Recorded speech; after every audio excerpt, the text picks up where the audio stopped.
In just a few months, we're expecting Apple to launch the next generation of the iPhone, being the iPhone 16 line. As we are beginning to near the launch, I figured I'd go over everything we are expecting to see and what could possibly arrive.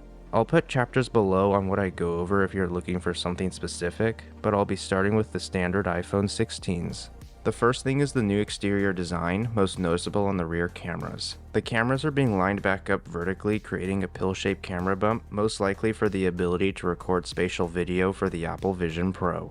We have previously seen a pill-shaped camera bump before with the iPhone, being the iPhone X and XS from 2017 and 2018, which makes me wonder if you could even really call it a new design, but if you compare the camera bump between the iPhone XS and iPhone 16, the only major difference is the LED flash was in the camera bump for the iPhone XS, whereas it's not for the iPhone 16. When it comes to the actual camera itself, not much is expected. The existing 48 megapixel wide camera lens is only expected to receive a slight bump in its quality, but for all iPhone 16 models, a new capture button is expected to arrive for the ability to quickly take a photo or video. It will be located where the 5G millimeter wave cellular antenna is currently on the side, and the antenna cutout will be moved to the opposite side.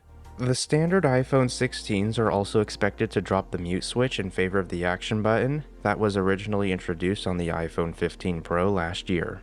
For the internal portion of the iPhone 16, it's only expected to receive a new A-series chip, jumping straight to a regular A18 from the A16, skipping the A17 altogether. Performance-wise, the A18 is expected to increase the amount of RAM, going up from 6GB to 8GB, and receive the standard energy efficiency bump to increase the performance per watt.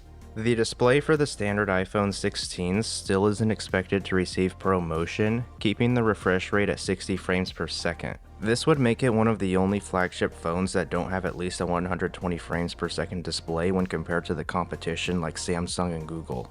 At least all iPhone 16s are expected to receive a micro-lens OLED display to reduce the amount of energy consumed, while also improving the brightness. And how could I forget to mention the colors that the standard iPhone 16s are expected to come in?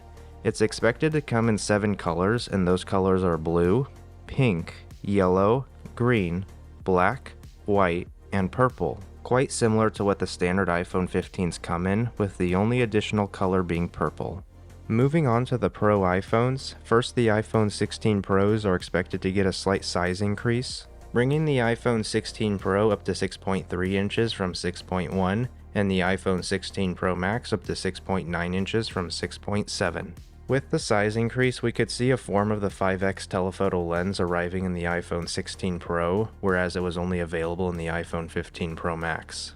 Inside the iPhone 16 Pros, the chip is expected to jump from the A17 Pro to the A18 Pro with no major changes. All we are expecting currently is an increase in energy efficiency, improving the performance per watt. But when it comes to battery life, we could see a good increase if Apple uses a new battery technology that stacks lithium-ion batteries to increase the capacity and improve the battery life. For wireless connectivity, all iPhone 16 models are expected to receive a new Wi-Fi antenna, upgrading from Wi-Fi 6E to Wi-Fi 7 for a faster wireless connection that can peak at 46 gigabits per second, or 46,000 megabits per second.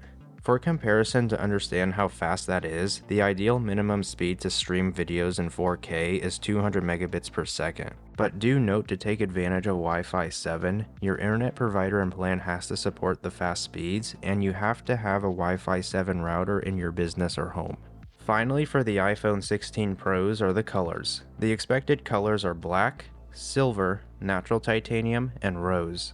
There are 2 possible colors like desert titanium and white titanium, similar to rose and silver. As of now, this is all we know for what's arriving to the iPhone 16 line and what we could possibly see. For the next few months, I'll be posting shorts on what we went over in this video, keeping the information updated, but for now, I'll catch you guys in the next one.